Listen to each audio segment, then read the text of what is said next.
নবী বলে গেছে, যেই কথা আল্লাহ কোরআন শরীফে মা বাবা সম্পর্কে ওয়াজ করেছে, আমরা কি নবীর কথা মাইনা আল্লাহর কোরআন মানতে আমরা রাজি আছি?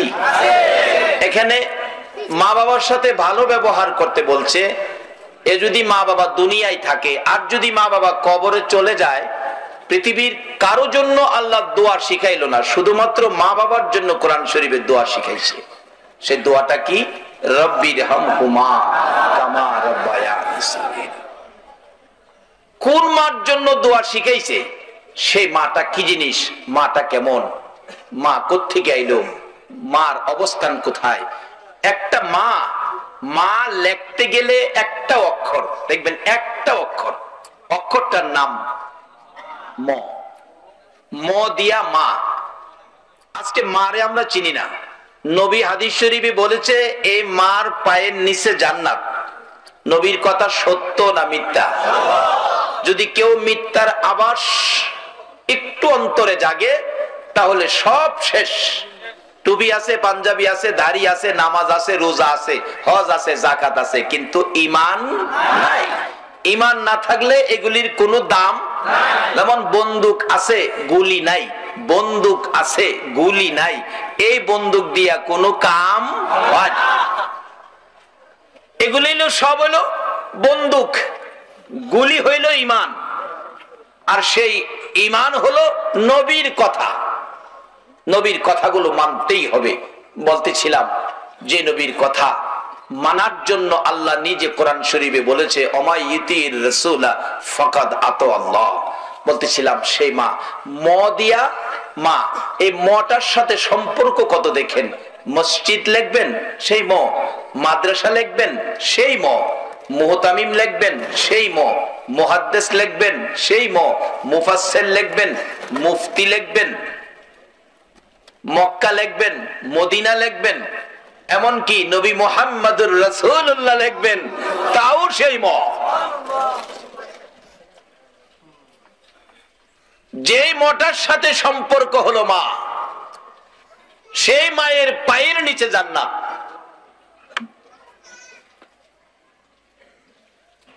রাসূল বলেছে আল্লাহকে ব্যতীত যদি কাউকে সেজদা করার হুকুম থাকতো, তাহলে আমি রাসূল বলে দিতাম মা বাবাকে সেজদা করো।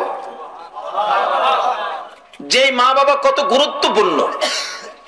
বুড়া মা বাবার খেদমত, বুড়া মা বাবার খেদমত জিহাদের চাইতে বেশি নাকি।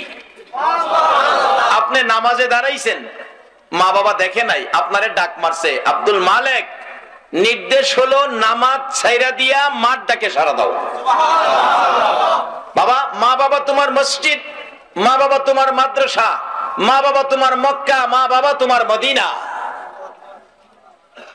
মা বাবাই তোমার জান্নাত, মা বাবাই তোমার জাহান্নাম। এখন মা বাবার পক্ষ নিয়ে জান্নাত নিতে আপনারা রাজি আছেন? কিভাবে নিবেন? নবীজি ওয়াজ করেছেন হাদিস শরীফে, আল্লাহ পাক ওয়াজ করেছেন কোরআন শরীফে। এবার বাস্তবে আসুন, মা বাবার চাইতে আপন পৃথিবীতে কাউরে খুঁজে পাবেন কিনা। একটা বাস্তব ঘটনা, আমাদের এলাকার ঘটনা। এক মা, সন্তান বড় হয়েছে, বিয়ে শাদী করাইছে, কিন্তু বিবি সাহেব সুবিধার পরে নাই, চাকরি করতো ব্যাংকে। মার সন্তানকে নিয়ে ওই বিবি বাসা করে চলে গেছে, কিন্তু মা গরিবী অবস্থায়, কষ্ট, সংসার চলে না, খাবার দাবার অনেক দিন ঘরে থাকেই না, না খায়াও রাত্র কাটে। অবশেষে দেখা গেল একদিন দুই দিন না খায়া থাইকা মা চোখের পানি ছেড়ে কান্দে, আল্লাহ গো, ছেলে পেটে নিছিলাম, লেখাপড়া শিখায় অফিসার বানাইছিলাম, আমি মা না খায়া থাকতে কষ্ট সহ্য করতে পারে না। মাও কান্দে, বাবাও কান্দে। এই চোখের পানি বুঝি আল্লাহ পাক সহ্য করে নাই। এই মা বাবার চোখের পানি সন্তানের জন্য গজব বানাইলেন। গজবটা কি ছিল? বসন্ত রোগ হয়ে গেছে সন্তানের। বসন্ত রোগ, একদিন দুই দিন অফিসে যাইতে পারে না, সমস্ত শরীর বসন্ত রোগে পচে গলে দুর্গন্ধ শুরু হয়েছে। এবার বিবি সাহেবের মা কইতাছে, তোর স্বামী লইয়া দুর্গন্ধ আমি আর কত সহ্য করুম। বিবি কই, মা আমি ওই ফসা দুর্গন্ধ সহ্য হয় না, যার ছেলে তার কাছে পাঠায় দাও। মসজিদের কোণার থেকে 4 পায়া খাট এনে পচা শরীরের বসন্ত রোগীকে 4 পায়া খাটে শোয়াইছে। 150 টাকা করে 4 জন লোক ভাড়া করে পাঠাইছে তার মার কাছে পৌঁছাইয়া দাও। 4 জনে যখন কাঁধে উঠাবে, ছেলেটা চোখের পানি ছেড়ে ছেড়ে কান্দে। ও শাশুড়ি মা, ও আমার আদুরের বিবি, আমার মার কাছে পাঠাইও না, এই অপরাধীর মুখ আমি মার দেখাইব না। যে মা না খাইয়া চোখের পানি ছেড়ে কাঁদছিল, আমি মায়ের চিন্তা করি নাই, মার জন্য খাবারের ব্যবস্থা করি নাই, মার জন্য টাকা পয়সা পাঠাই নাই, এই মার সামনে আমি কেমনে যাব? তারপরও বলতেছে তারা, না না, এই দুর্গন্ধ আমরা সহ্য করতে পারি না, যার ছেলে তার কাছেই পৌঁছে দাও। 4 জনে কাঁধে লইয়া যাইতেছে। ওদিক দিয়ে মা সন্তানের ব্যথা যেন কলিজায় ধাক্কা লাগছে, গলা কাটা মুরগির মতো লাফায়া লাফায়া কান্দে। খাইতে বসলে খাইতে পারে না, একবার ঘরের বাহিরে যায়, আবার রাস্তায় যায়, আবার ঘরে আসে। অশান্তিতে মা যেন ছটফট করছে। কিছুক্ষণ পর দেখা যায় রাস্তা দিয়ে কে যেন 4 জনে কাঁধে করে কারে নিয়ে আসতেছে। মা রাস্তায় দাঁড়াইয়া ডাকে, এলাকার মহিলারা রে, আয় দেখা যা, আজকে জানি কোন মার কলিজায় আগুন লাগছে। কিছুক্ষণ পরে দেখা যায় বাড়ির কাছাকাছি এসে তার বাড়ির ভিতরে ঢুকতেছে। জিজ্ঞেস করি, তোমরা কারে নিয়ে আমার বাড়িতে ঢুকতেছো? জবাব দিলেন, খালাম্মা, আপনার ছেলে অসুস্থ, আপনার বাড়িতে নিয়ে আসছি। উঠানে নামাইলে মা চোখে চোখে তাকাইয়া চোখের পানি ছেড়ে দেন। বাবা গো, তোমার এত বড় অসুস্থতা, তুমি কি আমার আগে বলতে পারলা না? ছেলেটা জবাব দেয়, মা গো, আমি কেমনে বলবো গো, আমি যে তোমার কিছুই দিলাম না কষ্ট ছাড়া, তোমাকে খাবারের ব্যবস্থা করলাম না, না খাইয়া কষ্ট করেছো। মা, মা গো, আমার শাশুড়ি মা, আমার আদরের স্ত্রী আমাকে ঘর থেকে বের করে দিল, দুর্গন্ধের যন্ত্রণা। মা, আমি জানতে চাই তুমি কি আমার বের করে দিবা গো? মা চোখের পানি ছেড়ে ছেড়ে বুকের সাথে চাপাইয়া ধরে 2 গালে চুমাইতেছে।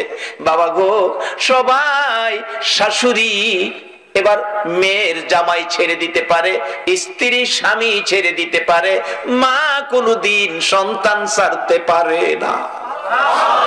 আনজাইয়া ধরে ঘরের ভিতরে নিয়ে গেছে। বাবা, বাবা তুমি কষ্ট নিও না, কাইন্দো না, তোমার সকল চিকিৎসার ব্যবস্থা করতেছি। মা ঘরে বসে থাকে।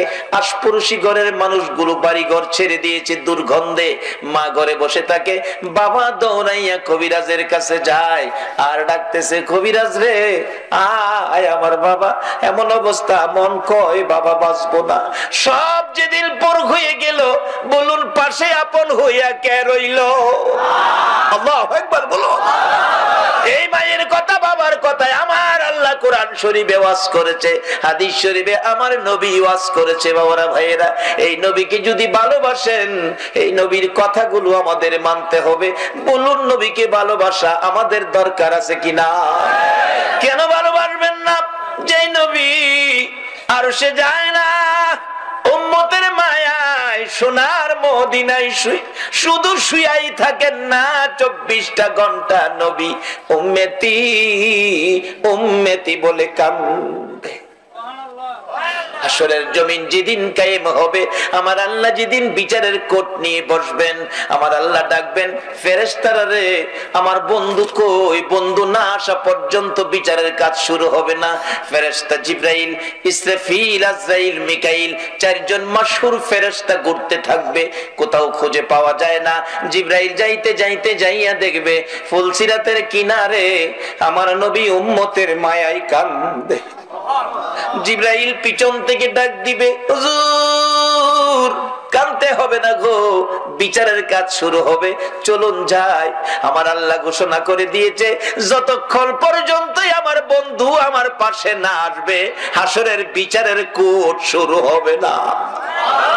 হুজুর চলুন যাই, তাড়াতাড়ি চলুন। আমার নবী জবাব দিবেন না, আবার ডাক দিবেন, তারপরও নবী কথা বলবেন না। তিনবারের মাথায় আমার নবী মুখমণ্ডল ঘোরাবেন, জিবরাইল তাকিয়ে দেখবে আমার নবীর চোখের দুই পাশে কালো দাগ হয়ে গেছে। চোখের পানি পড়তে পড়তে একেবারে কালো দাগ হয়ে গেছে। ডাক দিবেন, জিবরাইল হুজুর এখানে দাঁড়ায়া দাঁড়ায়া এইভাবে কেন কাঁদতেছেন গো নবী?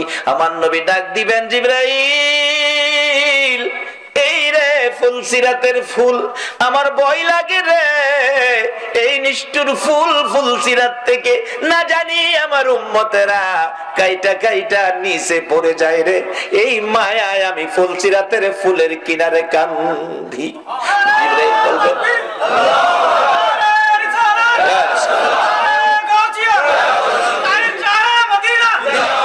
জিবরাইল বলবেন, ইয়া রাসূলুল্লাহ আসুন, বিচারের কোর্ট শুরু হবে, আপনাকে যাইতে হবে। আমার নবী কাঁদতে কাঁদতে চোখের পানি ঝরতেছে। যাইয়াও আসনে বসবেন না, আমার নবী যাইয়া আল্লাহর আরশের নিচে আবার সেজদায় পড়ে যাবেন। আমার আল্লাহ ডাকবেন, বন্ধু গো লক্ষ লক্ষ বছর নুরানি রুহানি জগতে উম্মতের মায়ায় কাঁদছো, 63 বছর জিন্দেগি সোনার মদিনায় মক্কায় কাঁদছো, রওজা পাকে শুয়া হাজার হাজার বছর কাঁদছো, এখন আর এই হাসরের জমিনে তোমাকে কাঁদতে হবে না গো বন্ধু। কথা দিলাম তোমার একটা উম্মত বাকি থাকতে আমি আল্লাহর জান্নাতের দরজা বন্ধ হবে না। বন্ধু গো তারপরেও কাঁদতেছো, মাথা উঠাও গো বন্ধু, মাথা উঠাও। ডাক দিয়ে বলবেন, আমার আল্লাহ ও বন্ধু কথা দিলাম তোমার উম্মত জাহান্নামে দিব না, যতক্ষণ পর্যন্ত তুমি খুশি না হইবা ততক্ষণ পর্যন্ত আমি আল্লাহ জান্নাতের দরজাও বন্ধ করব না। আমার নবী হাত বাড়াইয়া ডাকবেন, প্রভু গো আমাকে যদি খুশি করার জন্য জান্নাতের দরজা খোলা রাখতে পারেন তাহলে আমি একটা প্রস্তাব করব, তাতে আমি খুশি হয়ে যাব। কি প্রস্তাব গো বন্ধু? আল্লাহ গো আমি নবী হাত বাড়াইলাম, এই বিচারের কোর্টে বিচারের কাজ শুরু হওয়ার আগে আমার সমস্ত গুনাহগার উম্মতের গুনার খাতাগুলো আমি নবীর হাতে উঠাইয়া দেন, তাইলে আমি খুশি হব। আমার আল্লাহ বলবেন, কেন? আল্লাহ আমার উম্মত গুনাহগার বলে যদি ডাক দেন, আমি এত বড় নবী, আমার উম্মত গুনাহগার হইলে এই খবর অন্য নবীরা শুনলে আমি লজ্জা পাবো, আমাকে লজ্জা না দিয়ে আমার উম্মতের গুনার খাতাগুলো আমার হাতে দিয়ে দেন, তাইলে আমি খুশি হব। আল্লাহ বলবেন, বন্ধু আপনি কেমনে জানেন আপনার উম্মতের গুনার খবর অন্য নবীরে জানাইয়া আপনারে লজ্জা দিব? আল্লাহ জানি যে আদম আলাইহিস সালাম থেকে নিয়ে ঈসা আলাইহিস সালাম পর্যন্ত সকল নবীর খবর, সকল নবীর উম্মতের খবর আমার উম্মতে জানে। আমার উম্মতের খবর নিয়ে আবার হেরা যাই না, এই ভয়টা আমার করতেছে। আমার আল্লাহ কই, বন্ধু হেরার খবর তোমার উম্মতেরে জানাইছি, তোমার উম্মতের খবর আমি কাউরে জানাবো না। ছেলে গুনাহ করছে, মার কাছে কমো না, বাবার গুনাহ ছেলের কাছে কমো না, একজনের গুনাহ আরেকজনের কাছে কমো না। বন্ধু আমি কথা দিলাম তোমার উম্মতের গুনাহ খাতা তোমারে দিব না, তোমারে জানামো তো, অন্য নবীরা জানবে দূরের কথা, আমি তোমারেও জানতে দিব না, গোপনে গোপনে তোমার উম্মতেরে আমি মাফ করে দিব। এখন সেই নবী পায়া আপনারা খুশি না বেজার? এখন নবীর আদর্শ, নবীর প্রেম গড়ে নিতে রাজি আছেন? নবীরে গড়ে নেন। কিভাবে নিবেন? আসতেছি সামনে। বলতেছিলাম সেই নবীর কথাগুলো মানতে হবে, সেই নবীর কথা মানাই হলো নবীকে গড়ে নেওয়া। বলতেছিলাম কেন মানবেন না? আমার নবী মদিনায় শুইয়াছে, আরশে গেল না, সিদরাতুল মুনতাহায় গেল না, জান্নাতুল ফিরদাউসে গেল না। এবার জিবরাইল প্রস্তাব করেছিলেন, প্রশ্ন রেখেছিলেন, হুজুর আল্লাহর নবী গো এত সুন্দর প্রস্তাব, আরশে থাকবেন, এত শান শৌকতের জায়গায় থাকবেন, সব সময় আল্লাহর আরশের পাশে আমার আল্লাহর সামনাসামনি থাকবেন, ওখানে যাবেন না, মদিনার মাটিতে থাকবেন, উম্মতের মায়ায় পড়ে থাকবেন, তাতে কি লাভ হবে আপনার, কি লাভ হবে উম্মতের? আমার নবী মনের আকাঙ্ক্ষা, উম্মতের ব্যথা কত বুঝানোর জন্য বুঝাইতেছিলেন। জিবরাইল শোনো রে, কেন আমি মদিনার মাটিতে পড়ে থাকবো, উম্মতের পাশে থাকবো? দুনিয়ার জমিনে দেখো মুরগি যখন বাচ্চা ফোটায়, মা মুরগিটা বাচ্চা লইয়া ঘোরাঘুরি করে, বাচ্চার উপর বিপদ, চিলকাক উড়ে বাচ্চা নেওয়ার জন্য। এমনি সময় মা মুরগিটা দুইটা পাখা বাড়ায়া দৌড়াদৌড়ি করতে থাকে। একবার গাছের ডালে যায় চিলকাককে দৌড়ানোর জন্য, বাচ্চা বাঁচানোর জন্য, আবার ঘরের চালে যায়, আবার দৌড়াইয়া নিচে এসে দুইটা পাখা বাড়াইয়া ডাকে, বাচ্চারা রে আয় আয় আমার পাখার ভিতরে আয়, বিপদ দেখা যায় তোদের বিপদ হবে। মা ডাক দিলে বাচ্চাগুলো দৌড়াইয়া মায়ের পাখার নিচে ঢুকে, মা পাখার ভিতরে লইয়া মাঝে মাঝে মাথাটা ভিতরে ঢুকাইয়া সান্ত্বনা দেয়, বাচ্চারা রে ভয় পাইস না, চিন্তাও করিস না, আমি মা বুকের মধ্যে তোদেরকে নিয়ে আসছি, পাখার ভিতরে ঢুকাইয়া ফেলছি। আমি মা কথা দিলাম রে, আমার জীবন থাকতে একটা বাচ্চাও ক্ষতি হবে না। জিবরাইল একটা মা মুরগি বাচ্চা বাঁচাইতে এইভাবে ডাইকা পাখার ভিতরে লইয়া সুখে শান্তিতে বসে থাকে রে জিবরাইল। আমি নবী ও মদিনার মাটিতে শুইলাম রে, আমার উম্মতের মায়ায় রে, আমার সারা পৃথিবীর উম্মতের যদি কোনো বিপদ দেখা দেয়, আমি নবী বাচ্চাওয়ালা মুরগির মতো মদিনার জমিন থেকে দুইটা হাত আমি বাড়াইয়া দিব। আমি নবীর মন চাই বাচ্চাওয়ালা মুরগির মতো, বাচ্চাওয়ালা মুরগির মতো আমার উম্মত গুলো দুই হাতের মধ্যে লইয়া মদিনার মাটিতে সুখে শান্তিতে পড়ে থাকি। বলুন এত দয়ার নবী, মায়ার নবীর কথাগুলো মানা আমাদের দরকার আছে কিনা? মা বাবার ওয়াজ আমার নবী নিজে করেছে, শুধু ওয়াজ করে নাই, নবী নিজেও মায়ের ব্যথা বাবার ব্যথায় কাঁদছে। কি পরিমাণ কান্না! আসুন সামনে। বলতেছিলাম ওই মা বাবার কথা কেন ভুলে যাবেন, মা বাবার খেদমত কেন করবেন না? দেখুন না, যেদিন সব পর হয়ে গেছে একমাত্র আপন থাকলে কে আছে? মা এবং বাবা। দুর্গন্ধ, আশপাশি সব লোক চলে গেছে, বাড়ি ছাইরা দিছে, এত দুর্গন্ধ। আর মানুষের দুর্গন্ধ কিন্তু সবচেয়ে বেশি দুর্গন্ধ। এমনকি ভাই বোন গুলো পর্যন্ত ঘরে থাকে না, চাচার ঘরে চলে গেছে। রাত্র গভীর, কবিরাজ আনে বাবা দৌড়াইয়া, এত কবিরাজ আনে কিন্তু ভালো হয় না। হবে কেমনে? মা বাবার মনে যে কষ্ট দিছে, আল্লাহর গজব যে তাকে ধরে ফেলছে। আল্লাহর গজব কাউরে ধরে না, আর ধরলে ছাড় না। শেষ পর্যায়ে চলে গেছে, অসুস্থতা বেশি, মন কয় বাঁচবে না। রাত্র গভীর, মা বসন্তের গোটার ফয়জন গুলো পরিষ্কার করে, মাঝে মাঝে চোখের পানিগুলো মুছে, বাবা আর এক পাশে বসে আছে, মাথাটা ঘুরাইয়া ঘুরাইয়া একবার বাবার দিকে চায়, আবার মার দিকে চায়। মা ডাকতেছে, বাবা গো এইভাবে কেন চোখ ঘুরাইয়া ঘুরাইয়া চাও? চাওয়াতে বোঝা যায় তুমি বুঝি বাঁচবা না গো বাবা। একটা চিৎকার মারছে, মা মা গো আমি বাঁচবো না। তোমরা দুইজনের দিকে বারবার ঘুরে ঘুরে তাকানোর উদ্দেশ্য হলো, কারণ হলো বাবা গো দুর্গন্ধে আশপাশি মানুষ ঘর ছাড়লো বাড়ি ছাড়লো, তুমি কেন ঘর ছাড়লা না বাড়ি ছাড়লা না? মা সবাই বাড়ি ছাড়লো ঘর ছাড়লো, তোমরা ঘর ছাড়লা না, নাকে ও কাপড় দিলা না, সবার নাকে দুর্গন্ধ লাগলো, তোমাদের নাকে কি দুর্গন্ধ লাগে না? মা এমনি করে চাইপা বুকের মধ্যে লাগাইয়া দুই গালে চুমাইতেছে, পচা গোশত মার ঠোঁটের মধ্যে লাইগা রইছে। মা ডাকতেছে, বাবা গো 10 মাস 10 দিন পেটে লইয়া কষ্ট করেছি, প্রসব ব্যথায় 3 দিন পর্যন্ত কষ্ট করেছি, মাঝে মাঝে জ্ঞান হারা হয়ে গেছি, বালতির পর বালতি রক্তক্ষরণ করতে লাল লাল হয়ে গিয়েছিল, মৃত্যুর মুখে চলে গিয়েছিলাম তোমাকে প্রসব করতে যাইয়া গো বাবা। ওই দিনের কষ্টের কথা মনে হইলে তোমার নাকের দুর্গন্ধ মার নাকে লাগে না। অবশেষে একবার মায়ের দিকে চাই, আবার বাবার দিকে চাই। মা মা গো কাছে আসো। মায়ের গলায় হাতটা লাগাইছে, বাবার গলায় হাতটা লাগাইছে, মা বাবা দুই গালে দুইজনে চুবাইতেছে। এই ফাঁকে ওই সন্তান দুনিয়া ছেড়ে বিদায় হইয়া গেছে। কিন্তু দুর্গন্ধের জন্য শাশুড়ি বিদায় করে দিল, স্ত্রী চলে গেল, দুইজন লোক কিন্তু ছাইরা গেল না। বলুন এই দুইজনকে? এই দুইজন সম্পর্কেই তো আল্লাহ কোরআন শরীফে, নবীজি হাদিস শরীফে ওয়াজ করেছে। এখন কিন্তু এই দুইজনেই হয়েছে সমাজের সবচেয়ে বড় দুশ্মন। বাস্তব ঘটনা বলি, কোরআন হাদিস না, এটা বাস্তব ঘটনা।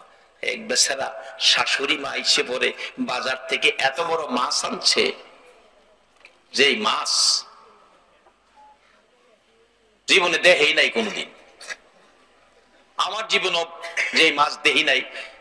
আপনাদের কাপ্তাইটা এদিকে না ওদিকে, এই কাপ্তাই এক মাহফিলে 2-4 বছর আগে হয়তো একটা মাছ দেখছিলাম। এক ভদ্রলোক মাছ আমাকে দেখাইতে নিছে, একটা মাছ 30 কেজি ওজন।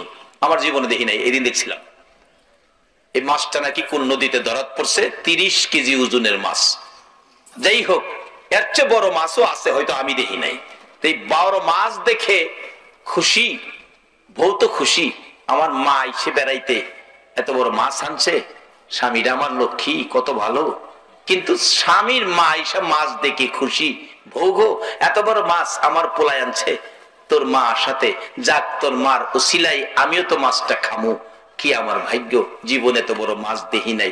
অবশেষে ছেলের মা বলতেছিল, ভোগো এই মাছের মাথাটা যদি আমারে দিতি। বললাম, যে মা 10 মাস 10 দিন পেটে রাইখা কষ্ট করছে, প্রস্রাব পায়খানা মেতরিনি পরিষ্কার করছে, রাত্র গভীর ঘুমের ঘরে আপনি 6 মাস বয়স, একটু চিৎকার দিছেন, মা ঘুমের থেকে হাত দিছে, প্রস্রাব করে দিছেন, প্রস্রাবের খাতা বদলাইছে, একটু পরে আবার একটু নড়াচড়ি করছেন, মা এমনি হাত দিছে, হাতটা একেবারে পায়খানাটার মাঝখানে পড়ছে। এরকম বাচ্চার পায়খানায় মা হাত দেয় নাই?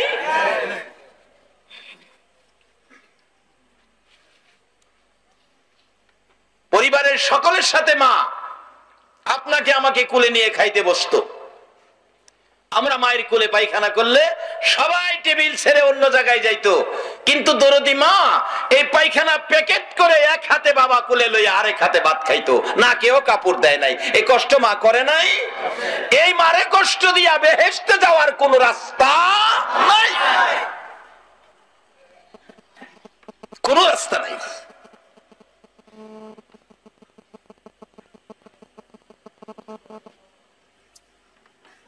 বাবারা দৌড়ান কেন? বেহেশত ঘরে, আপনি খুঁজছেন কোথায়, তালাশ করতেছেন কোথায়? বেহেশত আপনার ঘরে। কত পায়খানা মার কোলে করছি, কত প্রস্রাবে মায়ের কাপড় ভিজাইছি। শীতের মধ্যে মা প্রচন্ড শীত, রাত্র গভীর প্রস্রাব করে দিছি, একটা খাতা বদলাইছে, আরেকটা বদলাইছে, আরেকটা বদলাইছে, আবার প্রস্রাব করছি, খাতা নাই, মার নিজের আঁচলটা 4 পল্লা করে বাচ্চার নিচে দিছে। অবশেষে এখানেও প্রস্রাব, কিছুই নাই। মা দরদি প্রস্রাবের ভিজা জায়গায় শুইয়া নিজের শুকনা জায়গাটায় সন্তানটারে দিয়া নিজে থরথর করে কাঁপছে, সন্তানকে কষ্ট দেয় নাই। বলুন এই আচরণ মা সন্তানের পক্ষে করছে কিনা?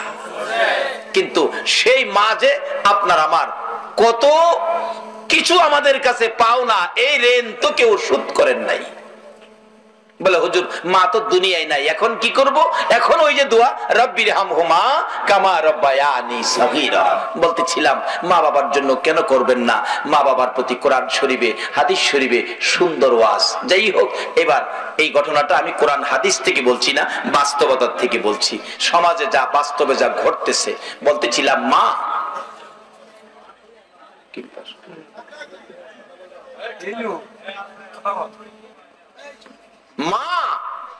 খুশি সন্তানে মাছ আনছে, মাছটা খাবো, বৌগো মাছের মাথাটা আমার দিস। আচ্ছা, ছেলে মাছ আনলে মার মাথা খাওয়ার অধিকার আছে কিনা? বাবা শুধু আজমাবিলে গিয়ে আছে কইলে কিন্তু হবে না। কালকার থেকে মার অধিকারটা আদায় করেন, মা যেটা পাও না এটা দিয়েন। অবশেষে বউয়ের ইচ্ছা নাই এদিকে দিত, তার ইচ্ছা কোন দিকে? তার মার দিকে। রাত্রে মাছ কাইটা রান্নাই করে নাই, মাথানি খাওয়াইতে হয় স্বামীর মারে, রান্না না করে রাইখা দিছে। বউ দেখে যে সুবিধা না, কথাবার্তা কয় না, এরকম সব না, হাজারে 2-4টা পাওয়া যায় আর কি বেজাল। সব বেজাল হইলে সমাজ চলতো না। আপনাদের এলাকার মহিলাদের কথা বলছি না, আমাদের এলাকার কথা বলছি। এরা যাও আজ শুনতে আই আবার কইব তুফাজ্জল হুজুর রাত দাওয়াত দেন যেত না। আর আমরার কথা কয় না, আপনাদের কথা বলতেছি না। আমাদের এলাকায় এটা মাঝে মাঝে ভাবা যায় দুই চারটা বেজাল, প্রাণ নাই করে নাই, শাশুড়ির নি খাওয়াইতে হয়। অবশেষে ছেলের মা বলছে, বউ গো আর কমো না, অনেকবার কইছি, মন রাখিস, কথাটা যে কইছি একটু খেয়াল রাখিস, মাথাটা আমার দিস। এই কথাটা ছেলে শুনছে, জিগাইলো, মা কি কইল গো? মন রাখিস আর কমো না, কি কইছে? বউ কথাটা ঘুরাইতেছে মার প্রতি ছেলেরে রাগান্বিত করার জন্য। বলতেছে, তোমার মা যে সমস্ত কথা কয় অসামাজিক কথা, সমাজের এ কথাটি বলা যাবে না, এরকম মারাত্মক খারাপ কথা বলতেছে যেটা আমার মুখে দিয়ে আসে না। ছেলে কয়, আমার মা এরকম কথা বলে? বলো কি তুমি? হ্যাঁ, তুমি তো বিশ্বাস করতে না কইলে, অসামাজিক কথা খালি কয়। তো এই মারে নিয়ে আমি বিপদে পড়বো, সমাজে নিয়ে আমার কলঙ্ক হয়, কি করতে পারি? ওই বউ পরামর্শ দিছে, চিন্তা করো না, এখন কোনো হাউ কাউ করো না, রাত্রে ঘুমাইলে খাতাটা বললা নদীর ওই পারে যে শিয়ালের জঙ্গল আছে, জঙ্গলাত ফেলে দিলে শিয়াল খেয়ে ফেলবে, রাত্রে রাত্রেই কেউ জানবে না, সকালবেলা আমরাও কান্নাকাটি করব, আমরার মা কই গেল। ঠিক বুদ্ধি দিছ। রাত্রে ঘুমাইতে গেছে, ছেলের মার বিছানা তো পুরান বিছনা, ওই আগের থেকে যেটা থাকে। মেয়ের মা তো নতুন বিছনা, মেহমান হিসাবে সম্মান করতে হয়, নতুন চাদর বালিশ, কি সুন্দর বিছনা। এবার মেয়ের মা ছেলের মার বিছনাত বইয়া কইতাছে, বিয়াইন পান থাকলে পান খাই। দুইজন পান খাইতে খাইতে ছেলের মার বিছনাত মেয়ের মা শুয়া ঘুমায় গেছে। আচ্ছা বলুন, আমরা যে যত কিছুই করি, এখনো সঠিক একজন বিচারপতি আছে কিনা? আচ্ছা বলুন তো, এই বিচারপতিটা কে? যাই করেন না করেন একদিন ধরা পড়ে যাবেন সেই কোর্টে, যার বিচারে কোনো ভেস্কম করবে না, যাই যেটা ভানা এটাই দিব। অবশেষে ডাকতেছে, বিয়ান ঘুমাই দিচ্ছেন, আপনার বিছনাত যান। আমি তো এটা ঘুমামো, আপনার বিছনাটা সুন্দর, ভালো বালিশ চাদর সবকিছু সুন্দর, আমি সবসময় থাকি এটার মধ্যে, আমি ঘুমাই, আপনি এইটার যান। কিন্তু বেচারি ঘুমাই গেছে, উঠেন না, ডাক্কাইতেছে, উঠেন না। অবশেষে কয়, দুইজনের তো এটা কষ্ট হইব। এটা যখন খালি, ছেলের মা কইতাছে, আমি না ও এইটা তুই শুই। উল্টা পাল্টা হয়ে গেছে, ছেলের মার বিছনাত মেয়ের মা, মেয়ের মার বিছনাত ছেলের মা। রাত্র 12টা বাজে গেছে, আইতাছে দুইজন হেইপার ফালাইতো, নদীর হেইপার, কর্ণফুলী নদীর হেইপার। আইসা দেখে নাকে মুখে খাতা দিয়া ঘুমাইছে।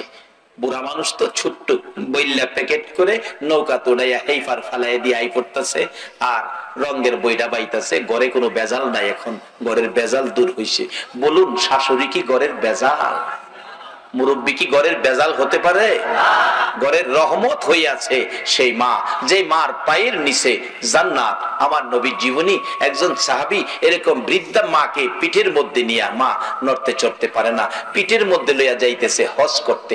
হজের সম্পূর্ণ কাজ সমাধান করে নবীজির সামনে গিয়ে বলছি, ইয়া রাসূলুল্লাহ, ইনি আমার মা, যার পেটে আমি ছিলাম, যিনি দুধ আমি খেয়ে এত বড় হয়েছি, যিনি আমার প্রস্রাব পায়খানা পরিষ্কার করতেন, যিনি আমাকে 10 মাস 10 দিন পেটে রাখছিলেন, মাকে পিঠে করে হজের সকল কাজ আদায় করেছি। নবী গো, মা যে আমাকে কষ্ট করলো, মার কষ্টের হক কি আমার আদায় হয়েছে?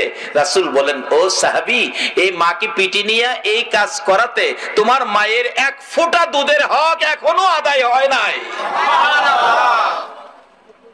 1 ফোঁটা দুধের হক এখনো আদায় হয় নাই। এই মারে কষ্ট দিয়া কাকে ধরছেন বেহেশতে যাইতে? হাসরের কোর্টে আমার আল্লাহ হবেন বিচারপতি, নবী করবেন উকালতি, সাক্ষী হবেন মা বাবা। কারো কোনো সুপারিশ শুনবে না।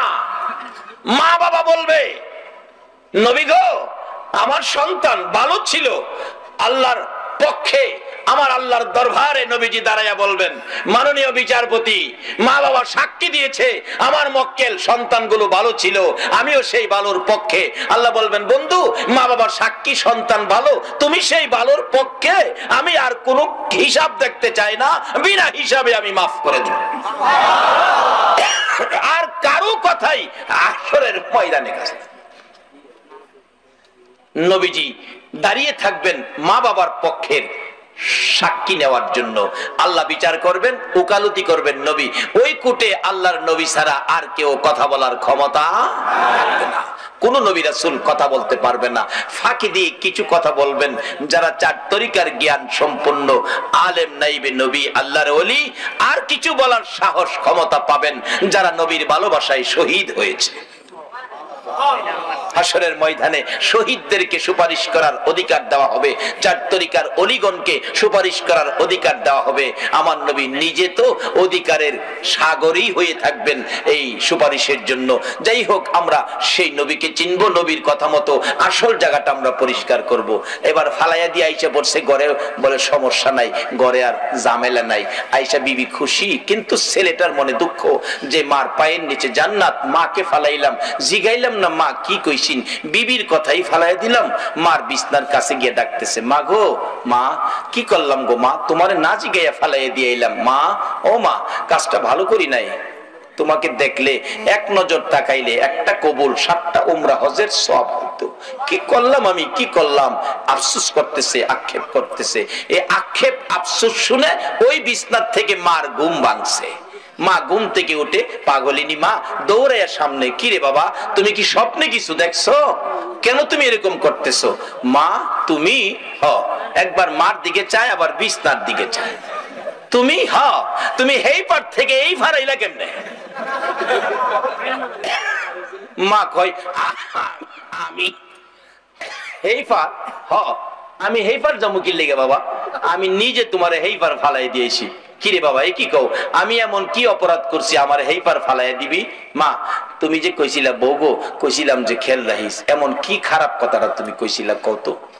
মা কই, বাবা আমি তো খারাপ কথা কই নাই, তুমি নাকি অসামাজিক কথা কইছো না, কি কইছিলা তুমি কও?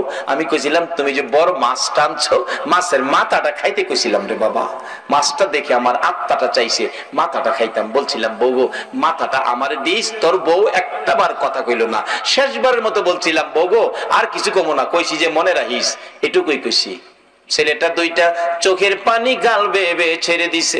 মা, তুমি বলেছো মাছের মাথা খাওয়ার জন্য, আমারে বুঝাইছে তুমি নাকি অসামাজিক কথা বলছো, যেটা মুখ দিয়ে আসে না, এই জন্যই তো তোমারে নদীর ওই পার ফালাইয়া দিয়েছি। বাবারে, এর লেগে ফালাই দিছস? কোন বিস্তারতে নিছস রে বাবা? এই বিস্তারতে জিহ্বাত কামড় মারছে মা। বাবারে, সর্বনাশ করছস রে বাবা, এই বিস্তার তো তোর শাশুড়ি আছে।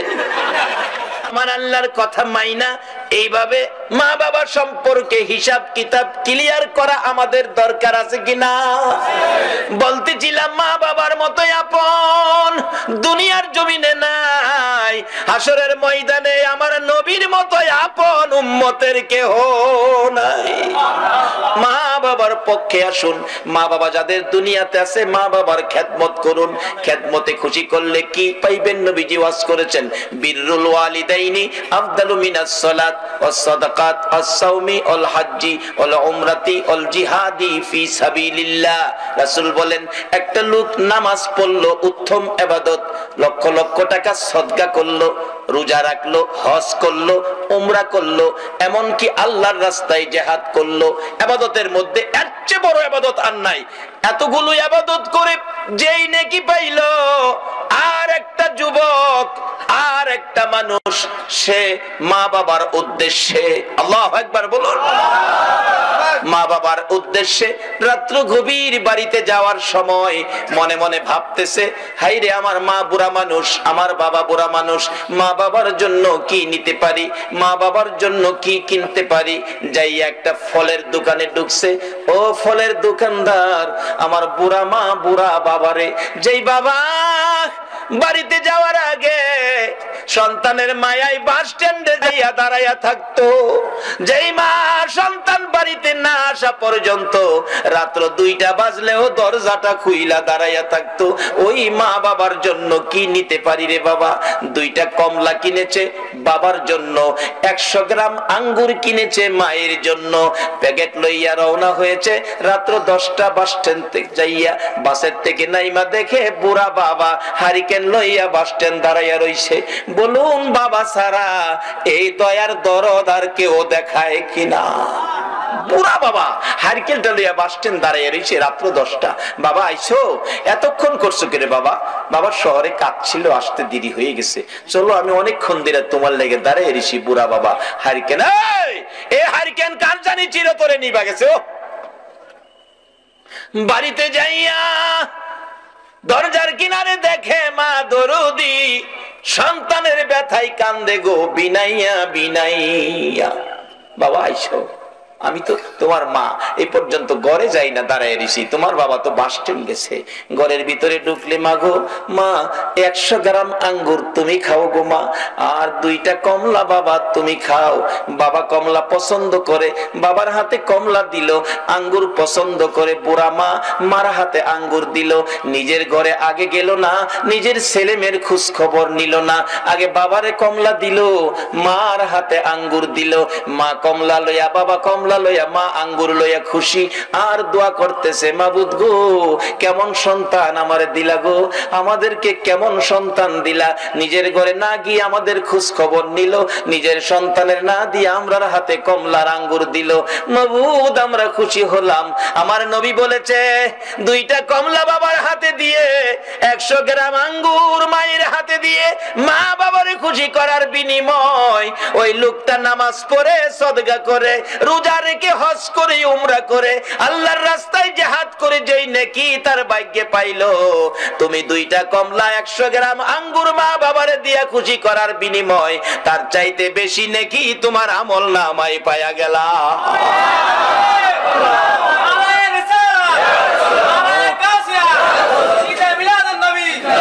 বাবারা, মা বাবারে কষ্ট দিয়া মক্কা মদিনায় হজ করতে যাইেন না।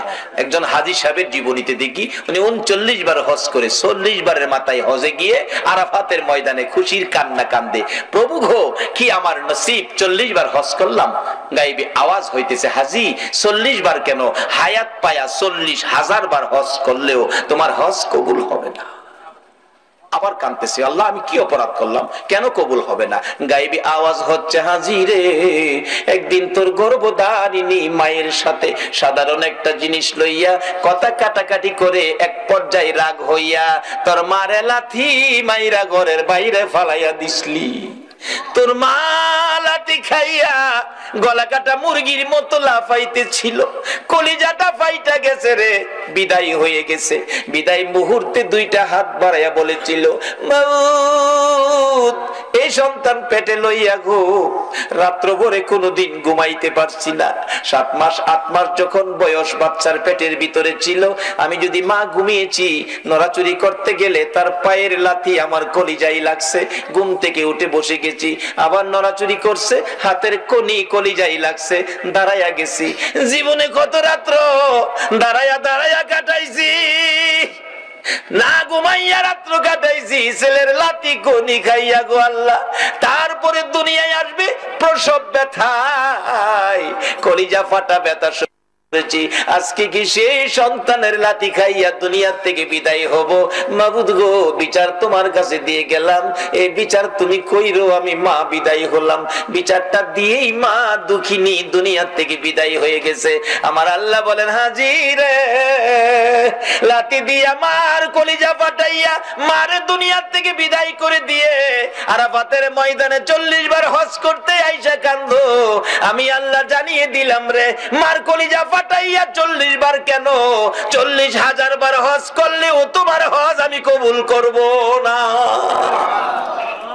আমার নবী বলেছে, তোমার মা বাবাই তোমার হজ, তোমার মা বাবাই তোমার নামাজ, তোমার রোজা, তোমার মক্কা, তোমার মদিনা, তোমার মসজিদ, তোমার মা বাবা হলো তোমার জান্নাত। সব ঠিক আছে, মা বাবার সাথে সুতা পরিমাণ বেশকম চরিত্র, আচার আচরণ, ব্যবহার যদি খারাপ থাকে, সব শেষ হয়ে গেছে। কারণ মা বাবার উসিলাতেই আমরা দুনিয়াতে আসছি। মা বাবার উসিলাতেই আমরা দুনিয়াতে আসছি। মা বাবা যদি কষ্ট স্বীকার না করতো, ছোটকালে যখন বিছনাত পায়খানা করতাম, মা যদি পরিষ্কার না করতো, তাহলে এই পায়খানাত ফইরা থাইকা ঠান্ডা কইরা দুনিয়াতে মইরা গেলাম বলে এই সময় একটু প্রস্রাব পায়খানা মা আমাদের শরীরে থাকতে দেয় নাই। বাবা একটু রোগ হইলেই রাত্রে রিক্সা পাইছে না, গাড়ি পাইছে না, সন্তানটা কোলে লইয়া অন্ধকারে দৌড় মারছে ডাক্তারের কাছে। ডাক্তারখানা বন্ধ, দরজায় দাঁড়ায় বাবা কাঁদছে, ডাক্তার সাহেব দরজাটা খুলেন, আমার বাবার অবস্থা ভালো না। ডাক্তার বলছে এই মাত্র খালি শুইলাম, অন্য ডাক্তারের কাছে যান। বাবা চোখের পানি ছেড়ে ডাকতো, ডাক্তার তোমার দুইটা পায়ে ধরি, আমার বাবারে বাঁচাও। এই দরদি মা বাবা ছাড়া পৃথিবীতে কেউ নাই। এই মা বাবার যদি কেউ কষ্ট দিয়ে থাকেন, তাইলে আর নামাজ পড়েন না, রোজা রাখেন না, হজ জাকাত কিচ্ছু করেন না, কোনো কাম হইতো না। আগে মা বাবার দরবারে যান। বলে হুজুর কেমনে যাইতাম? মা বাবারে 10 বছর যাবত 12 বছর যাবত কষ্ট দিতেছি, আজকে মাহফিল শেষে মা যে ঘরে থাকে যায় খালি একটা ডাক দেন, মা বাবা কই, মা বাবা কই। এই দুইটা শব্দ দুইজনে শুনলে দেখবেন আনন্দে আত্মহারা দরজাটা খুলে দিয়া বলবে, বাবা রে তুই কেমনে রে আমারে বাবা কইছস? মা কইব আমারে কেমনে মা কইছস? মাগো ভুল করছি, তোমাদের সাথে ব্যবহার খারাপ করছি, মাপ চাইবার লেগাইছি। মা বাবা দেখবেন দুজন কইব, বাবা মাপ চাইতে হইতো না, তুই যে মা কইছস বাবা কইছস এতেই আমরা তোরে মাফ করে দিছি। এই মা বাবা যদি কবরে থাকে, বলে হুজুর মা বাবারে কষ্ট দিছি, আর মা বাবা তো কবরে, এখন কি করব? মা বাবার কবরে যান, কবরে গিয়া মা বাবার জন্য কান্দেন। কি কি কইয়া কানবেন? আল্লাহ শিখাইছে, রব্বির হামহুমা কামা। এইভাবে কানতে থাকেন। যদি আপনার চোখের পানিতে মা বাবা কবর থেকে নাজাত পায়, রুহানি ভাবে কবর থেকে আপনার অপরাধগুলি মা বাবা কবর থেকেও ক্ষমা করে দিব। কিন্তু কান্দার সিস্টেমটা কি? কবরে যাবেন, অনেক হুজুররা কইব কবরে যাইেন না, কোন ফতুয়া মানেন না, মা বাবার কবরে যাইেন। কবরে যাইয়া মা বাবার কবরের পশ্চিম পাশে দাঁড়াবেন। পশ্চিম পাশে কেন? আমরা কবরে লাশটা যখন রেখে দেই পশ্চিম দিকে কাত করে দেই, পশ্চিম দিকে কাত করে দেই। আর আমরা কবরে গেলে মা বাবার কবরে, কিতাবে আসছে মা বাবার কবরের পশ্চিম পাশে দাঁড়াইয়েন, পূর্ব পাশে দাঁড়াইয়েন না। মা আবার এই পশ্চিম দিক থেকে পূর্ব দিক হইয়া তোমারে দেখবো, এটুক কষ্ট তুমি মারে দিও না।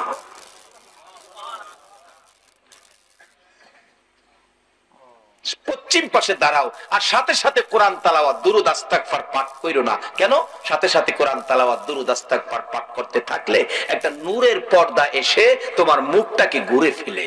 কাজে তোমার মা তোমাকে মন ভরে দেখতে পারে না। মা সন্তান দেখার স্বাদ আছে কিনা বলো? বাবারে মারে দেয় না, জিনিসপত্র দেয় না, মার খাবার দেয় না, কোনো কিছু দেয় না। এরপরও দেখেন সন্তানটা বাড়িতে বাইরে যায় সময় কেউ তাকায় না, কিন্তু মা কিন্তু তাকায় থাকে, একটা আশা করে তাকায়। বাবারে একবার যদি আমার দিকে চায়, আমার একটা মা কইয়া যাইতি, সন্ধ্যার সময় বাড়িতে আইবো, সব ঘুমায় রইছে, মার কোনো খোঁজ খবর নাই না। এরপরেও বলুন, সন্তান ঘরে না ঢুকা পর্যন্ত মার চোখে ঘুম আইছে কিনা? একটু পরে পরে বাচ্চার মারে ডাহে, ও আব্দুর রহমানের মা আমার ছেলেটা আইছে, অথচ ছেলে তার খবর নাই না। মা কিন্তু খবর না নিয়ে পারে না। বলতেছিলাম যে মা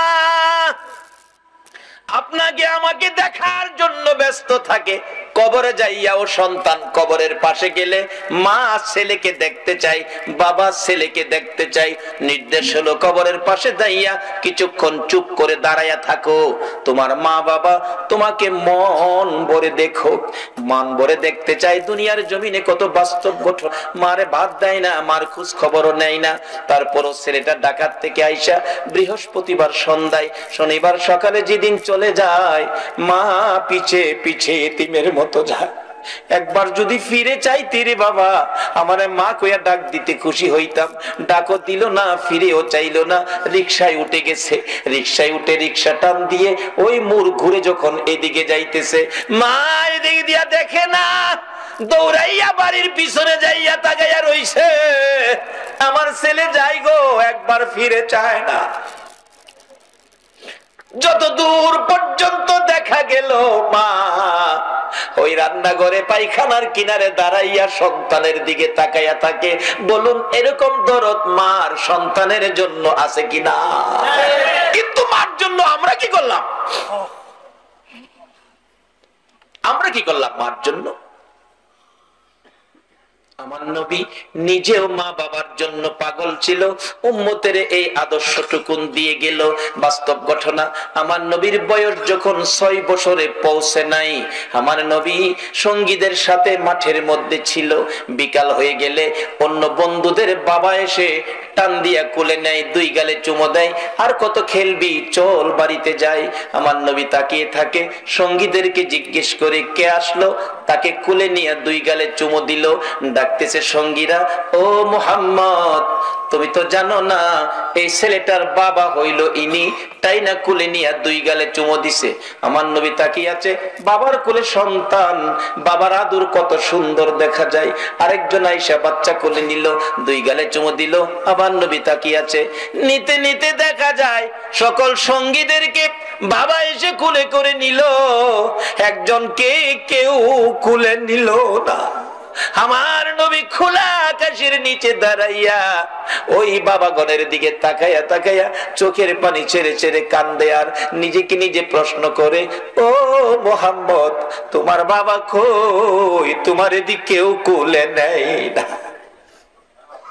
আমার আল্লাহ বলেন, বন্ধু গো, তোমার বাবা নাই গো, তুমি এতিম। এই বলে তোমার আদর কমবে না।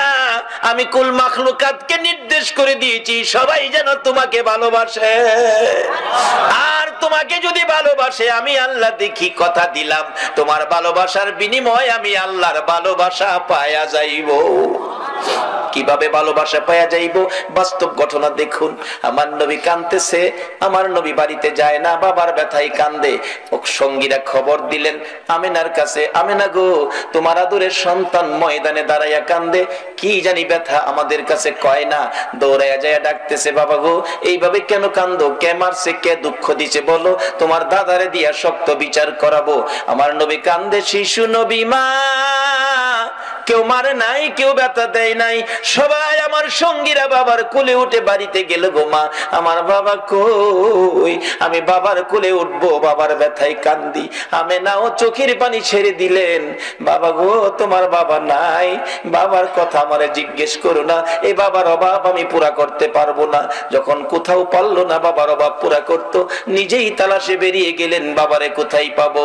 মরুভূমির উঁচু পাহাড়ের উপরে উঠে মক্কা নগরীতে চারদিক ঘুরে ঘুরে হাত বাড়াইয়া ডাকে, বাবা, বাবা তুমি কই গো, একবার আসো না, তোমার শিশু মুহাম্মদ রে কোলে নাও না। কে নিবে? নাই নবীর বাবা মদিনার মাটিতে চিরঘুম ঘুমিয়েছে। আবু জাহেল কোত্থেকে যেন আসতেছিল, একটা বাচ্চার কান্না শোনা যায় পাহাড়ের উপর। আবু জাহেল গোড়ার থেকে নাইমা যাইয়া দেখে বাতিজা মুহাম্মদ, বাবা এখানে কান্দো, একটু পরে বাঘ ভাল্লুক বেরিয়ে আসবে, তোমাকে খেয়ে ফেলবে, তাড়াতাড়ি চলো বাবা, তাড়াতাড়ি চলো। নিচে নামাইয়া গোড়ার পিছনে বসাইয়া আবু জাহেল সামনে বসে গোড়াকে চাবুক মারতেছে, গোড়া রে, বিপদ হবে তোর, বিপদ হবে আমার, বিপদ হবে আমার ভাতিজার, তাড়াতাড়ি চল, তাড়াতাড়ি চল, আমিনার কাছে পৌঁছে দেই। আবু জাহেল এত জোরে মারতেছে, গোড়া তো বসার থেকে উঠে না। মাঝে মাঝে কিতাব লেখে সামনের 2টা পাও আকাশের দিকে বাড়াইয়া ডাকে, মাবুদ, তোমার বন্ধুরে পিছে বসাইয়া আবু জাহেল আমারে মারে। প্রভু গো, কথা দিলাম মার খাইতে খাইতে জীবন দিব গো, তোমার বন্ধুর সামনে না নিলে আমি যাব না। আমার নবীর ভালোবাসায় চারি পায়া জানোয়ার গুড়া যখন এইভাবে নবীর ভালোবাসায় ব্যথায় বেদিত হয়েছে, আবু জাহেল মারতে মারতে সমস্ত শরীর রক্তাক্ত করে ফেলেছে, কয়েক জায়গার চামড়া ফাইটা রক্ত জমিনে পড়তেছে। অবশেষে আবু জাহেল বিরক্ত হইয়া ডাকতেছে, গোড়া রে, এত আদর করি, এত কথা শোনস, আজকে কেন উঠতেছস না, এত মার খাইতেছস? গোড়া ডাকতেছে, প্রভু গো, তোমার নবীর ভালোবাসায় হাত বাড়াইলাম, আমার জবান খুলে দাও না গো বন্ধু। আমার আল্লাহ বলেন, গোড়া রে, আমার বন্ধুর ভালোবাসায় গেলি, আমার ভালোবাসা পাইলি, যা যা, মানুষের মতো কথা বলার অধিকার দিয়ে দিলাম। একটা চারি পায়া জানোয়ার যদি নবীর ভালোবাসায় গেলে আল্লাহর ভালোবাসা পাইয়া মানুষের মতো কথা বলার অধিকার পায়, বলুন এই নবীর পক্ষে যাইয়া নবীর কথা মানলে, নবীর ভালোবাসা দিলে আমার আল্লাহর ভালোবাসা আমরা পাইব কিনা? নবীজি ডাকতেছে, আমি দেখি আমার চাচা আবু জাহেল এত মায়ের মারলো, গোরা অবশেষে মানুষের মতো কথা বলতেছে, এরে আবু জাহেল তোর কি মায়া নাই, আর কত আমারে মারবি, তাহলে তুই ওটা বসার থেকে উঠোস না কেন? গোরা ডাকতেছে, আবু জাহেল রে, না ওটার কারণ হলো পিছনে যারে বসাইছো ইনি হলেন রাহমাতাল লিল আলামিন, সকল সৃষ্টির জন্য যেই নবী করুণা, যেই নবী রহমত, এই নবীরে পিছে বসাইয়া তুমি সামনে বসে বেয়াদবি করবা, আমি গোরা মার খাইয়া জীবন দিব, আমি বসার থেকে উঠবো না। আমার নবী পিছনে বসে আছে, তুমি সামনে বসে থাকবা, আমি চলতে পারি না, জলদি করে সামনে আনো নবীকে, তাহলে আমি সামনে চলবো। আবু জাহেল কই, বাতিজা বাজান সামনে আইও। নবীজির সামনে বসাইছে, গোরা চলছে নবীর ভালোবাসায়, গোরা আল্লাহর ভালোবাসা পাইয়া মানুষের কথা বলার অধিকার পাইলো। বাড়িতে পৌঁছে দিলে মা আমেনার কাছে, আমেনা তোমার ছেলেরে বাগে খাইতো, আমি যদি না দেখতাম। আমেনা মুস্কি মুস্কি হাসি, আবু জাহেল আমার এই ছেলেরে বাগে খাওয়ার সাহস নাই। কেমনে জানো তুমি? আমি জানি কেমনে।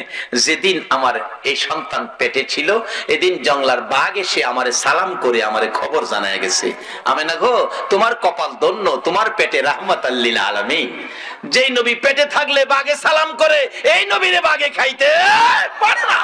নবীরে খাইবো দূরের কথা, নবীর উম্মতেরাই তো সালাম করে, গাউসে পাকের সালাম করে গেছে, গাউসে পাকের সালাম করে গেছে, খাইতে করতে সালাম করিতে কুলফানা।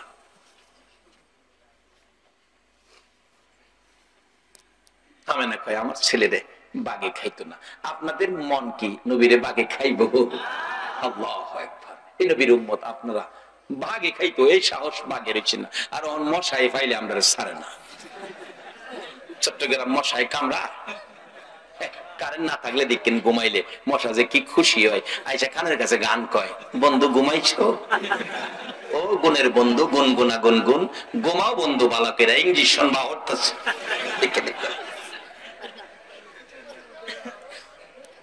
সব বিপদ থেকে বাঁচার একটাই উপায়, মা বাবার দোয়া নেন,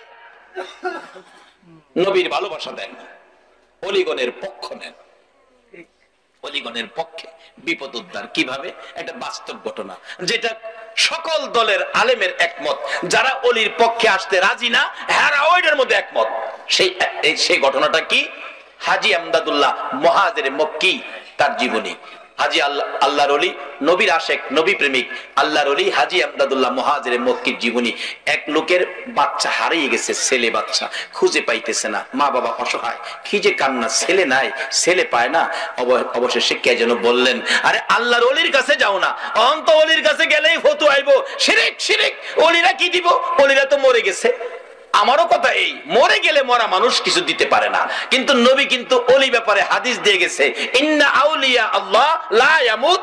রাসূল বলছে ওলিরা কখনো মরে না, আর মরা মানুষ কিছু দিতে পারে না, এতে আমিও একমত।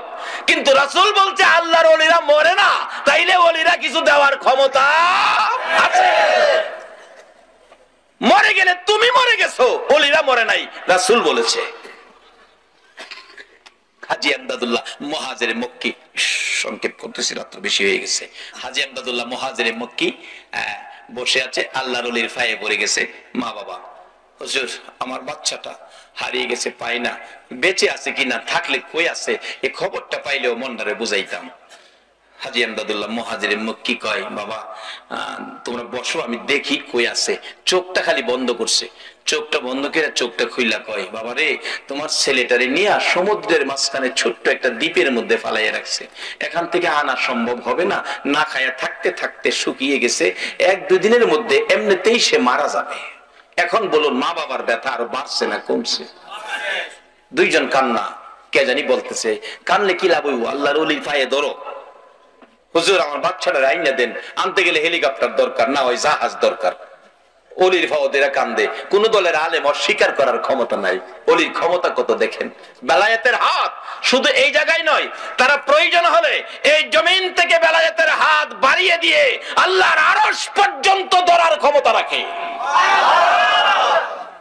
হাজী আমদাদুল্লাহ মুহাজিরে মক্কি পায়ে পড়ে কাঁদতেছে, মা বাবা হুজুর আমার বাচ্চাটা আইনা দেন, আর সহ্য করতে পারি না হুজুর, আজকে বেশ কিছু দিন যাবত বাচ্চা হারা। এবার হাজী আমদাদুল্লাহ মুহাজিরে মক্কি বলতেছেন, বাবা আচ্ছা একটু বসো। চক্ষুটা বন্ধ করে বলছে, যাও বাড়িতে যাও, তোমার ছেলেটা বাড়িতে আইছে। হেলিকপ্টার জাহাজের দরকার, কিছুক্ষণের মধ্যে কই ছেলে বলে বাড়িতে আইছে। দৌড়ায় বাড়িতে গেছে, গিয়া দেখে নাজেহাল অবস্থা, জ্ঞানহার অবস্থা, ঘরের দরজায় পইরা রইছে। মা বাবা কুলে নিয়ে গোসল দিয়ে কিছু নাস্তা পানি খাওয়ায় কিছুটা সুস্থ হইলে বলতেছে, বাবা চলো যে হুজুরের দোয়াই তোমারে পাইছি, হুজুরটারে দেখায় নিয়ে আসি। কুলে লইয়া হুজুরের কাছে গেলে বলতেছে, বাবা এই যে দেখো এই হুজুর কত বরকতের হুজুর। ছেলেটা কয়, আম্মা আব্বা এই হুজুরটারে চিনেন? চিনি মানে এই হুজুরের দোয়াই তো তোমারে পাইছি। বাবা দোয়াই না তো, এই হুজুরটা কি করছে আপনি তো দেখেন নাই। এই হুজুরটা না সমুদ্রের কিনারে দাঁড়াইছে, সমুদ্রের কিনার থেকে দুইটা হাত ওই সমুদ্রের দ্বীপের মাঝখানে বাড়াইয়া দিছে। সমুদ্রের এপার থেকে দ্বীপের মাঝখানে হাত বাড়াইয়া আমাকে কুলে উঠাইয়া টান দিয়া উঠাইয়া নিয়ে আইছে। এটা বেলায়েতের হাত। এই হাত যেদিন আবার সমাজে বেরিয়ে যাবে, সকল বেজাল সমাজ থেকে দূর হয়ে যাবে ইনশাআল্লাহ। কিন্তু ওলিরা এখন সমাজে আসতে চায় না কেন? আমরা ওলিদেরকে ধাক্কা দেই, ওলিদেরকে নিয়ে সমালোচনা করি, ওলিদের দরবারকে নানান ফতোয়া দিয়ে দুর্বল করতে চায়। এই জন্য তারা নিশ্চুপ সুযোগ দেন। ওলিদের হাত বেলায়েতের হাত বড় শক্ত হাত, যে হাতটা লম্বা হইতে হইতে সোনার মদিনায় যায়, যে হাতটা লম্বা হইতে হইতে আল্লাহর আরশ পর্যন্ত যায়। যা কিছু চাবেন তাই পাবেন, ওলির হাতের মাধ্যমে হাতটা বাড়ান। কাজী আসুন আমরা সবচেয়ে বড় ভাগ্যবান যারা গাউসে পাকের মতো একজন অলির ভক্ত, খাজায়ে খাজেগার মতো, আতায়ে রাসূল খাজায়ে খাজেগার মতো একজন অলির ভক্ত। আজকে চট্টগ্রামের জমিনে আপনারা নসিব কত ভালো, কত অলি চট্টগ্রামের জমিনে ঘুমিয়েছে। আজকে সকল অলিদের রুহানি ফায়েজ আপনাদের উদ্দেশ্যে হাজির হয়ে গেছে। কাজী এই বরকত আপনারা পাবেন, কিন্তু সব বরকত একসাথে হবে যেদিন মা বাবার সাথে ব্যবহার ভালো করবে।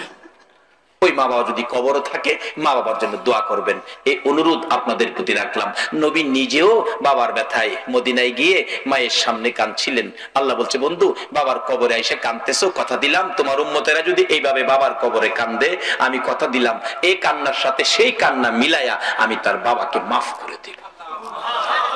মাকে নিয়ে আবার মদিনায় থেকে মক্কায় ফিরে আসবে, আবুয়া নামক স্থানে মা অসুস্থ। মা বলছে, বাবা মুহাম্মদ আমার বুকে আয়। মন কয় আমি বাঁচবো না বাবা। আমার নবী কান্দে, মাগো বাবার ব্যথা কলিজার থেকে সরাইতে পারি না, তুমি যদি চলে যাও গো মা, কেমনে আমি শান্তিতে থাকবো, কেমনে এই ব্যথা আমি অন্তর থেকে সরাবো। কিছুক্ষণের মধ্যে আমার নবীর মা সন্তান দুই গালে চুমাইয়া চুমাইয়া বিদায় হয়ে গেছে। দাফন করে আবুয়া নামক স্থানে উম্মে আইমানের কুলে উঠে কাদের উপর গাট্টা ফালাইয়া নবী কান্দে, উম্মে আইমান গো আমার মা নাই, আমার বাবা নাই, মক্কা নগরে আমারে কে মায়া করবে, কে আমারে আদর করবে। উম্মে আইমান বলছে, মুহাম্মদ আমি কথা দিলাম গো, যতদিন বেঁচে থাকি আমি তোমার পাশে মায়ের কাজ করে যাব। আমার নবী মায়ের কবরের পাশেও কাঁদলে আমার আল্লাহ বলেন, বন্ধু গো যেইভাবে তুমি মায়ের কবরের পাশে কাঁদছো, এইভাবে তোমার উম্মতেরা যদি মায়ের কবরে যাইয়া কান্দে, তোমার চোখের পানির সাথে তাদের চোখের পানি মিলাইয়া তোমার কান্নার বিনিময়, তোমার কান্নার বরকতে ওই মায়ের কবর জান্নাতের বাগান বানাইয়া দিব। নবীজি শুধু বলে নাই বাবার কবরে কাঁদছেন, মায়ের কবরে কান্দা উম্মতের শিক্ষা দিয়ে গেছেন প্র্যাকটিক্যালি। মা বাবার কবরে যাইতে হবে, পশ্চিম পাশে দাঁড়াবেন, কিছুক্ষণ চুপ করে থাকবেন, মা বাবা মন ভরে দেখে, কিছু জানেন না জানেন দোয়া কইরা হাত বাড়াই দিবেন, কিচ্ছু জানেন না তবু দুইটা হাত বাড়াই দিবেন, আল্লাহ আমি কিচ্ছু জানি না, মা বাবা আমরা লাগে দুনিয়াত কষ্ট করছে, আমার মারে কবরে কষ্ট দিও না। যদি অপরাধ থাকে আমি সন্তান ক্ষমা চাইছি, ক্ষমা করে দাও। যদি কিচ্ছু না জানেন একজন আলেম নাইবে নবী কবরের সাথে এই কবরে নিয়ে যাবেন, পাশে নিয়ে দোয়া করাবেন। আর যদি সেই ক্ষমতা না থাকে, কারণ একজন আলেম নিলে তো কিছু হাদিয়া সম্মান স্বরূপ দিতে হবে, যদি সেই ক্ষমতা না থাকে আপনি নিজেই যান কবরে, 11 বার বিসমিল্লাহ শরীফ পড়ে, আর কিছু লাগবে না, 11 বার বিসমিল্লাহ শরীফ পড়ে। নবীর হাদিস, এক কবরে নবীজি দেখতেছে সাহাবা উম্মতের কবরে আযাব, রাসূল বলেন, প্রভু গো আমি কেমনে সহ্য করব উম্মতের কবরে আযাব। জিবরাইল আইকে হুজুর আল্লাহ পাঠাইছে 11 বার বিসমিল্লাহ পরে দোয়া করে দিতেন। নবীজি 11 বার বিসমিল্লাহ পরে হাত বাড়াইছে, দেখে হাতের ফাঁকে 11 জন বেহেশতি হুর কবরে ঢুকতেছে। রাসূল বলেন, এই হুরে সর্দার, কি ব্যাপার, তোমরা আসছো, দাঁড়াও, কি ঘটনা, এখন এসে গেছো? হুজুর আপনি যে 11 বার বিসমিল্লাহ পরে দোয়া করছেন, এর বরকতে তারকে জীবনের তরে মাফ করে দেওয়া হয়েছে, এর বরকতে 11 জন হুর বাজেট হয়েছে, কিয়ামত পর্যন্ত তার কবরে তারে খেদমত করা হবে। 11 বার বিসমিল্লাহ শরীফ, এর চেয়ে সহজ তো আর কিছু নাই। তাহলে মা বাবার কবরে যাবেন, অলিগণের পক্ষে থাকবেন, এই অনুরোধ আপনাদের প্রতি রেখে আমি আমার আলোচনা, আমি অসুস্থ, আসলে বেশি অসুস্থ, আজকের জন্য এখানেই শেষ করে দিলাম। আসুন একটু দরুদ ও সালাম মদিনা পাঠাইয়া আপনাদেরকে নিয়ে দোয়া করি। ইয়া নবী সালাম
اللهم آمين ربنا ظلمنا أنفسنا وإن لم تغفر لنا وترحمنا لنكونن من الخاسرين رب ارحمهما كما ربياني صغيرا বলুন সবাই, রব্বির হামহুমা